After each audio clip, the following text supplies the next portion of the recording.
The U.S. and Russia moved closer to direct confrontation over Syria on Monday night as Donald Trump said a decision was imminent on a response to a chemical weapon attack on Saturday, and Moscow warned that any U.S. military action would have grave repercussions.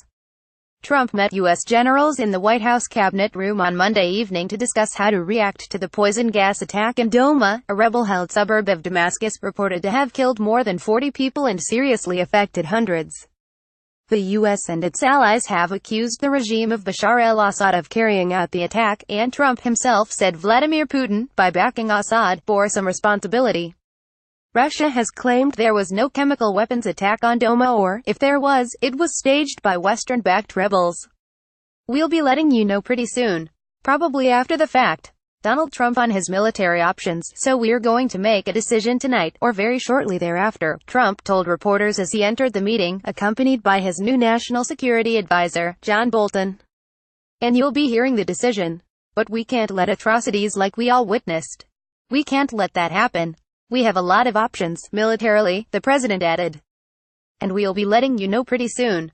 Probably after the fact." The meeting ended after less than an hour. Asked how his first day was going, Bolton replied, "What could go wrong?" Before meeting the generals, Trump called Macron, who has also threatened military action if the Syrian regime is proven to have carried out a chemical weapons attack. The White House issued a statement saying the U.S. and French presidents would continue their coordination on responding to Syria's atrocious use of chemical weapons on April 7. The sharply escalating tensions between the U.S. and Russia boiled over at an angry session of the UN Security Council session on Monday. The French UN envoy, François Delattre, said the symptoms of the victims suggested that they had been exposed to a powerful neurotoxic agent, combined with chlorine to enhance its lethal effect. Delattre added that only Syrian forces had the means and the motive to make such weapons and carry out such an attempt. The U.S. ambassador, Nikki Haley, lashed out at Moscow for its unstinting backing of Bashar al-Assad, the Syrian leader. She referred to Moscow as the Russian regime, whose hands are all covered in the blood of Syrian children.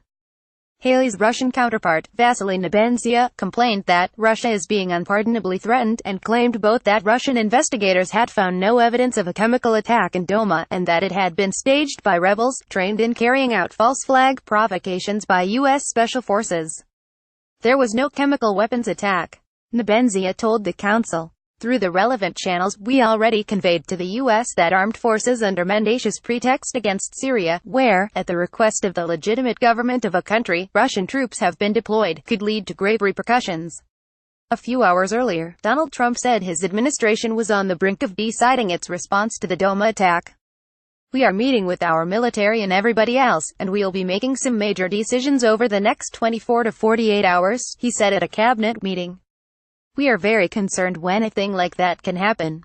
This is about humanity, and it can't be allowed to happen." Pressed by reporters, Trump went further, saying, "We'll be making that decision very quickly, probably by the end of today. But we cannot allow atrocities like that. Cannot allow it." Trump ordered airstrikes against a Syrian airbase after a previous chemical weapons attack in April last year. The latest use of poison gas provoked from Trump unprecedented direct criticism of Putin, something he had previously been at pains to avoid. "Russia must uphold the Chemical Weapons Convention," says UK. Video asked if Putin bore responsibility for the Douma attack. Trump replied, "Yeah, he may. And if he does, it's going to be very tough.